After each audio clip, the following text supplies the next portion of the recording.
जितना अधिक नाम जप करोगे उतना ही आपके हृदय की मलिनता नष्ट होगी। जो निर्मल सिद्ध संत हैं वो भी निरंतर नाम जप करते रहते हैं। साधन नाम सम नहीं आन, नाम के बराबर कोई साधना नहीं है। नाम में मन नहीं लगता, ना लगे आप जपते रहिए, फिर इसका प्रभाव देख लीजिए।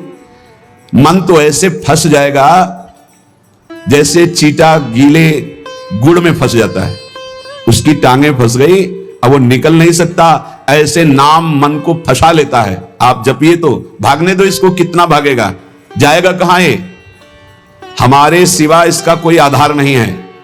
जैसे समुद्र में जल जहाज का पंछी कितनी भी उड़ान भरे, उसे आना जहाज में ही पड़ेगा, क्योंकि उसके लिए कोई आश्रय नहीं। ऐसे ही हमारा मन कितनी भी उड़ान भरे, उसको आना हमारे ही पास पड़ेगा, क्योंकि हम ही उसके आश्रय हैं। हमारी बिना स्वीकृति के वो कुछ नहीं कर सकता। इसलिए जो लोग ये डर रहे हैं कि नाम जप करते समय मन भागता है, क्या करूं, बिल्कुल डरने की जरूरत नहीं। पर हरिशरणम हरिशरणम हरिशरणम, सरस्वती जी तो सबको बुद्धि प्रदान करती, पर ये भी नाम जप करती है। नारद जी का तो प्रसिद्ध है नारायण नारायण नारायण। ये सब सुजान ईश्वर कोटि के महापुरुष निरंतर नाम जप करते रहते हैं। इसलिए नाम से बढ़कर कोई साधना नहीं। विश्वास कीजिए, राधा वल्लभ भजत भज भली भली सब होए, जिते विनायक शुभ शुभ विघ्न करे नहीं कोई, विघ्न करे नहीं कोई, डरे कलिकाल कष्ट भय, हरे सकल संताप हरस हरि नाम जपत जय। जिसके मुख में नाम चलता रहता है, जो अशुभ प्रारब्ध है वो भी बहुत क्षीण होकर प्राप्त होता है। जैसे हमने कई बार सत्संग में सुनाया कि काशी में एक बहुत नाम जापक युगल उपासक रहते थे।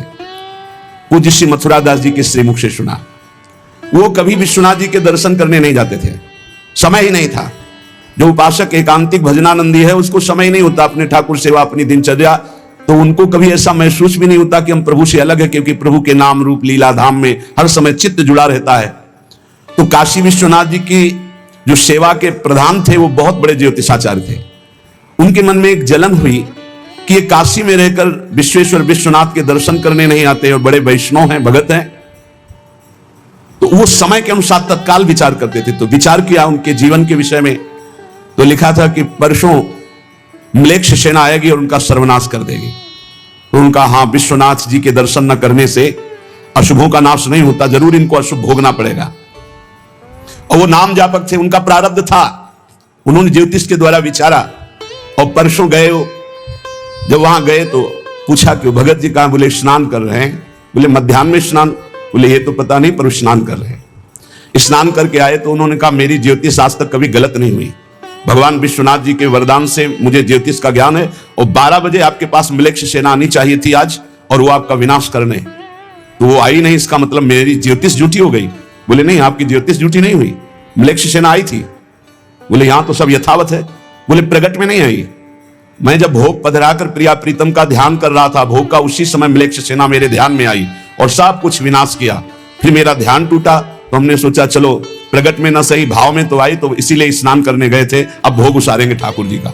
ये है ठाकुर सेवा और नाम जप का प्रभाव, कि अशुभों को भाव में मिटा दिया, स्वप्न में मिटा दिया, या थोड़ा बड़ा कष्ट देके मिटा दिया। नाम के बल मिटत भीषण अशुभ भाग्य विधान, भीषण अशुभ भाग्य का विधान नाम जप से मिट जाता है। जो मानो हर समय नाम रटता रहता है, तो मन के इच्छा के अनुसार उसको भोगों की प्राप्ति हो जाती है। जिसने आर्त भाव से नाम जप किया हो, चाहे स्त्री हो, चाहे पुरुष हो, बालक हो, चाहे वृद्ध हो, ध्रुव माने परम सत्य, सब परम पवित्र हो गए और निहाल हो गए। जो भगवान नाम जप किए सब आनंद मस्त हो गए। अरे नाम ले लेकर के जब नल नील ऐसे पत्थर रखते थे तो वो डूबे नहीं, नाम का प्रभाव, नाम मुख से लेकर के रखते थे। ऐसा कोई ना समझे कि पाषाण पे नाम लिख करके रखते, नाम उच्चारण करते, जय श्री राम, और पत्थर रख दिया तो तरा नहीं, क्योंकि मुनि का आशीर्वाद और नाम का प्रताप। नाम बल सागर उलांघ्यो सहज ही हनुमान। हनुमान जी महाराज भगवान के चरणों का चिंतन करते हुए जय श्री राम, पूरे समुद्र को लांघ गए। ये समुद्र से भी बढ़कर भव समुद्र है। अगर ठीक से नाम जप करो तो लांघना ही नहीं पड़ेगा, सूख जाएगा। नाम लेत भव सिंधु सुखाही, करहु विचार सुजन मन माही। नाम जितना जपोगे तो उसका प्रभाव होगा कि बहुत समुद्र सूख जाएगा, संसार से पार होना ही नहीं पड़ेगा, संपूर्ण संसार भगवत स्वरूप है ऐसा अनुभव में आ जाएगा। हे नाम का अपार प्रताप। 18-20 साल से किडनी फेल है, चल रहे हैं, जीवन चल रहा, जो दिनचर्या चाहिए वो दिनचर्या चल रही। असंभव, ये असंभव जो संभव शब्द में बदलता है वो नाम से केवल बदलता है। सच्ची मानिए, नाम बल संभव सकल जे कछु असंभव जान। जो असंभव लगता है कैसा नहीं हो सकता, वो साफ संभव नाम बल से। अभी कैसे तुम्हें एक एक पल की घटना बताएं, जिस समय जो सेवा है उसी समय एक अपार बल आता है, वो सेवा करवा के चला। 3 घंटे आराम कर लिया, इसके बाद भजन में लगे हैं, निरंतर भजन में लगे हैं। धन्य, उनके आगे लगे, धन्य ते नर रहत जिनके नाम रट की बान। ये आदत पड़ गई है नाम जपने का, नाम कमाने का एक स्वभाव बन गया है, अधिक से अधिक जप करके नाम जप करना। चिंतन, भावना करते करते रूप का सामने प्रादुर्भाव हो जाना। नाम जप करते करते भाव और भावना करते करते रूप का प्रादुर्भाव। मनोवृत्ति भावुकता में इतनी डूब जाए कि आपका ध्यान साक्षात दिखाई देने लगे कि मेरे प्रिया प्रीतम है। नाम का यह प्रभाव। ये विवेकहीन जो लोग कहते हैं मैंने भगवत साक्षात्कार कर लिया है, ये उनकी बातें नहीं, प्रपंच वाली बातें नहीं। यहां ठीक सत्य बात को समझो। भाव अंतस्थल में ऐसा द्रवीभूत हुआ कि आराध्य देव का रूप झलकने लगा।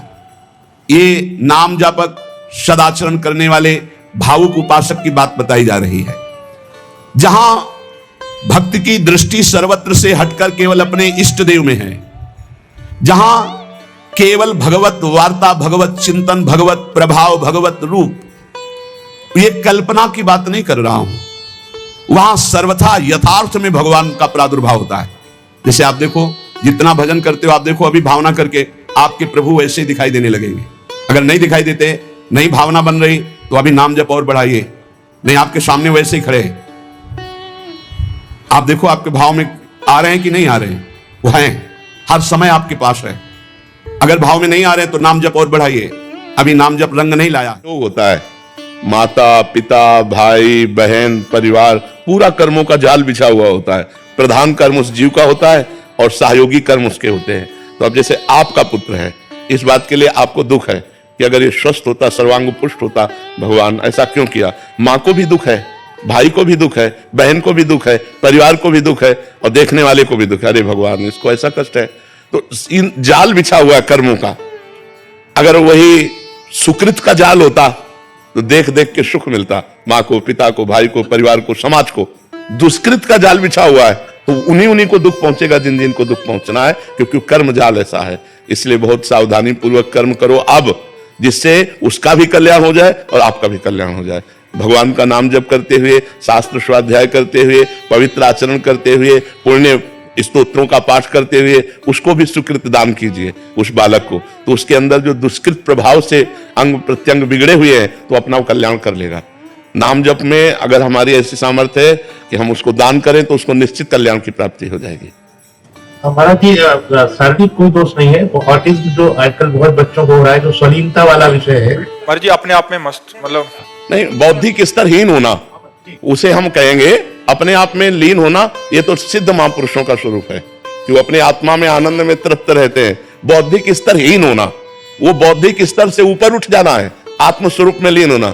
लेकिन वो अपने आप में लीन नहीं है, बौद्धिक स्तरहीन होना। आप समझिएगा, बौद्धिक स्तर उसका बहुत गिर चुका है, जिससे प्रकाशित नहीं हो पा रहा है। तो मनुष्य शरीर में रहते हुए भी जो विवेक और जो विद्वता, जो हमारे अंदर प्रवीणता, वो नहीं है। हाँ, तो उसको अबोध बच्चा ही कहेंगे, चाहे पूरा जीवन जितना भी जी ले उसे अबोध ही कहेंगे। तो उसके लिए हमें करना चाहिए, नाम जप करके उसको दान करना चाहिए, उसको देना चाहिए, तो उसका मंगल हो जाएगा। अब वो कर्मों के अनुसार से है, कर्मों का ऐसा प्रधान होता है। जरा सा सिस्टम बिगड़ जाए तो अभी सब पागल हो गए आदमी। जरा सिस्टम बिगड़ गया तो अपनी सीमा में बुद्धि केवल उतने सोच सकती जितनी सोचना है। किसी की बस इतनी बुद्धि है कि खा सकता है, पी सकता है, हो सकता है, वो अपनी दिनचर्या कर सकता है, लेकिन आगे विवेक नहीं है। किसी की इतनी भी बुद्धि नहीं कि अपनी दिनचर्या कर सके। उसको अगला जन्म ऐसा दिया जाएगा, शरीर स्वस्थ, स्वरूप सौंदर्यवान और सुंदर कामिनी और महान धन संपत्ति उसका भोग करके उसको वैराग्य दिलाकर भक्ति से पुष्ट करके भगवान की प्राप्ति अगले जन्म में करा दी जाएगी। उसे योग भ्रष्ट पुरुष नहीं कह सकते।